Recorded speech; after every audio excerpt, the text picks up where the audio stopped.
এমনও পীর আছে এখনো পেশাব ফিরে পানি লাই না।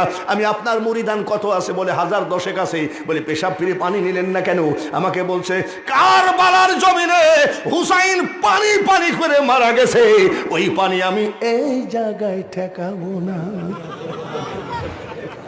আমি ছাত্র জীবনে 40 দিনের জন্য তাবলিগে গেলাম।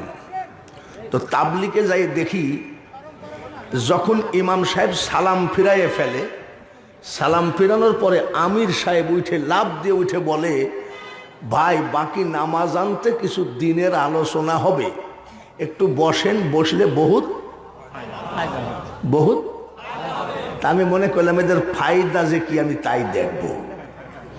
তারপরে দেখি ওরা প্র্যাকটিক্যালি হাদিস দলিল বলতেছে, সাহাবীদের কাহিনী বলতেছে, দিনের দাওয়াত দিচ্ছে। কিন্তু একটা জিনিস দেখলাম, হানিয়া মারিয়াজের লবণ খাওয়ার দোয়াটা আমরা অনেকেই জানি না। এটা লবণ খাওয়ার দোয়া, আল্লাহুম্মা বারিক লানা ফিমা রাযাকতানা ওয়াকিনা আযাবান নার। এটা ভাত সামনে আসার দোয়া। পেশাব পায়খানা ঘুম এসব প্র্যাকটিক্যাল ট্রেনিং দিচ্ছে, ঠিক কিনা?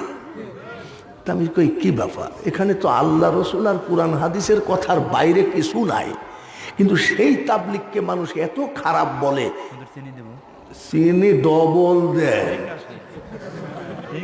যেখানে জালসায় যায়, এই আমার এই অবস্থায় দেখি একেবারে পাইনসে চা পাঠায়। তার মানে মনে করে এটারেও ধরছে মনে হয়, না এখনো ধরে নাই। তো করছে কি, তাবলিগ জামাতে সবই তো আল্লাহ রসুলের কথা, ঠিক কিনা? আমি বাঙালি হুজুর জালসা দিনের দাওয়াত দিতে আসছি, আমাকে যদি 500 টাকা কম দেন আগামী বছর আর ডেট হবে না। 1 লক্ষ টাকা নিয়ে বক্তারা আবার আসেও না, এরকম নাই নাকি? কিন্তু তাবলিগ জামাতরা নিজের জমি বিক্রি করা, গরু বিক্রি করার টাকা দিয়ে দিনের দাওয়াত দিয়ে বেড়ায়। এরা কি খারাপ? আমি এরা তো ভালোই। আচ্ছা ঠিক আছে, গেলাম চরমোনাই। কোথায়? চরমোনাই যাই দেখি খালি জুব্বা আর জুব্বা।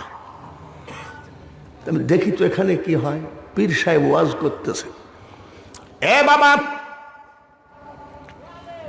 আপনাকে যখন কবরে শোয়ানো হবে 40 কদম হেঁটে মুসল্লিরা চলে যাবে, একটা সাপ এসে সবল মারবে, 70 গজ নিচে মাটির নিচে চলে যাবেন। আর একটা সাপ এসে সবল মারলে 40 গজ মাটির নিচের থেকে চলে আসবেন। কবরের চিন্তা করেন বাবা, কবরের ভয় করেন। কবরের ভয় দেখাতে দেখাতে কয় জিকির করেন সুবহানাল্লাহ সুবহানাল্লাহ। এটা হলো সরমুনায় জিকির। দেখেন সরমুনায় যেখানে আছে দেখবেন সুবহানাল্লাহ সুবহানাল্লাহ, আলহামদুলিল্লাহ আলহামদুলিল্লাহ, আছে না? তাহলে এখানে তো সবই আল্লাহ রসুলের ব্যাপার, তাহলে এদের বিরুদ্ধে বলে কেন? তাবলিগও তো আল্লাহ রসুলেরই ব্যাপার, ঠিক কিনা? তা আমাদের মধ্যে এত দলাদলি কেন? গেলাম 8 রশি। কয় রশি? 8 রশিতে যাই দেখি হাজার হাজার মানুষ সব বসে আছে এক সারিতে। কি কয়? ইয়া আল্লাহ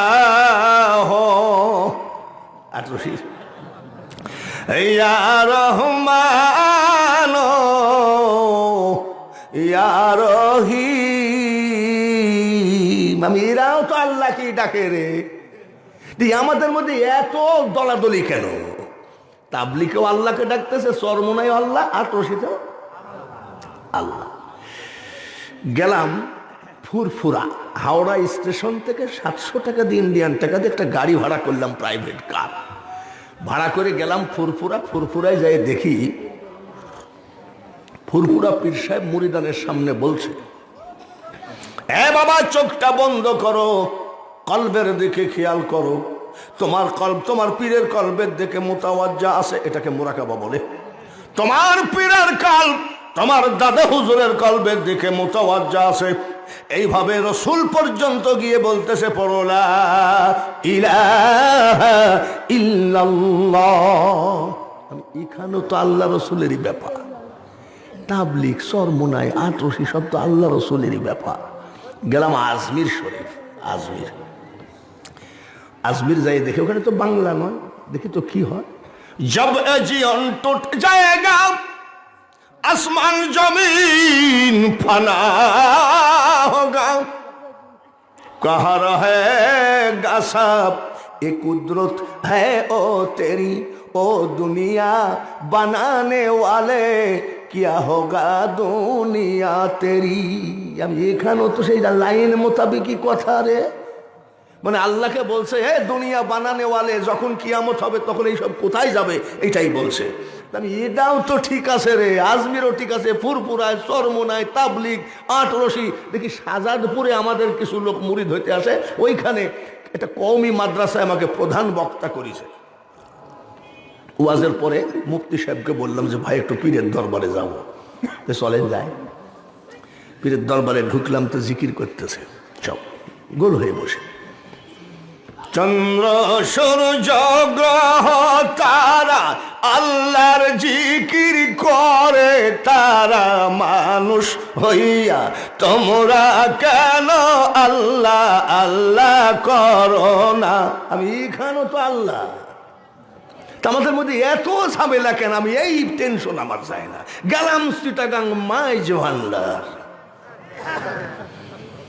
মাইজ ভান্ডারে যাই দেখি এক পাগল বসে বসে গান গায়, কোন সাধনে পাবো খোদারে এ ভান্ডারি ধনরে, কোন সাধনে পাবো খোদারে। আমি এও তো খোদাকে খুঁজতেছে, ঘটনা কি? সব ঘুরে এসে গেলাম লালন শাহর মাজারে।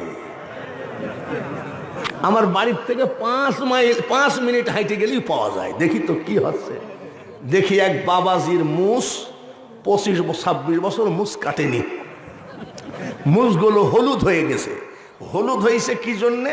এই সাদা কাগজটা যদি রান্নাঘরে রাখা যায় তাহলে কয়েকদিন পর হলুদ হয়ে যাবে। কিসে? ধোঁয়ায়। কিসে? তাহলে উনার মুছেও মনে হয় কিছু ধোঁয়া লাগছে। এটা কি চুলার ধোঁয়া তা আমি বলতে পারবো না। তো হলুদ হলে হবে কি? দেখি তো লোকটা কয় কি, দেখি তো। চুপচাপ বসে আছি আর কয়, ডুবায়ে ভাসাইতে পারো চাইতে তোমায় ডাকি আমি, ইলাহিয়াল মিনগো আল্লাহ বাদশাহ আলম ফানা তুমি। আমি এরাও তো সেই ডুবায়ে ভাসাইতে পারো তাইতে তোমায় ডাকি, ইলাহি আলমিন গো আল্লাহ। এরাও তো আল্লাহকে বলতেছে, খালি মুস্তা হলুদ আর কি। তা আমি আবার বলছি বাবাজি একটু ভালো করে গান গাও। তখনও চিন্তা করছে মৌলবি আমাদের লাইনের লোক, একটা ভালো গান গাও। তো বলছে কাশি টাশি দিয়ে গান গাইছে। গানের একটা ভাব আছে না? আমার বয়স তো 75, তো লোকটা আমার একটা গান ধরিছে, চলিতে চরণ চলে না। চলিতে চরণ মানে কি? দিনে দিনে অবশ্যই আগের বাহাদুরি এখন গেল কই। আমি এ তো মারাত্মক গান রে। এক সময় মাইক ছাড়া 5 ঘন্টা চিল্লাইছি, এখন মাইক হলেও ভয় লাগে যে পারবো কিনা। তাহলে আগের বাহাদুরি কি আর আছে? চলিতে চলন চলে না, দিনে দিনে অবশ্যই আগের বাহাদুরি এখন গেল কই। আমি আবার 10টা টাকা দিয়েছি যে ভাই তুই আমার মনের কথা বলিস, তুই গা। যেই 10টা টাকা দিয়েছি ও কয় মুখে মাথার চুল পাকিতেছে, মুখের দাঁত পড়িতেছে, চোখের জ্যোতি কমিতেছে, মনে ভাবি চশমালো। এইবার আসেন তাবলিগ জামাত থেকে চরমোনায় 18 যতগুলো বললাম, আমি কি কারোর বিরুদ্ধে বলেছি? আন্দাজে না, সত্যি কথা বলেন, আমি কি কারোর বিরুদ্ধে বলেছি? রে বাবাজি, আমি কারোর বিরুদ্ধে বলি নাই। আর বিরুদ্ধে বলা আমি জানি না, আর বিরুদ্ধে বলা বক্তা আছে কিনা আপনারাই ভালো জানেন।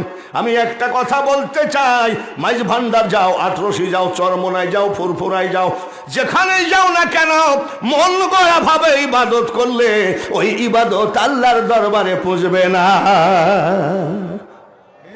পীরের দরবারে মুরিদ হয়ে কয়, পীরের দরবারে মুরিদ হও, আমি তাও নিষেধ করছি না। এমনও পীর আছে এখনো পেশাব ফিরে পানি লাই না। আমি আপনার মুরিদান কত আছে বলে 1000 10 আছে, বলে পেশাব ফিরে পানি নিলেন না কেন? আমাকে বলছে কারবালার জমিনে হুসাইন পানি পানি করে মারা গেছে, ওই পানি আমি এই জায়গায় ঠেকাবো না।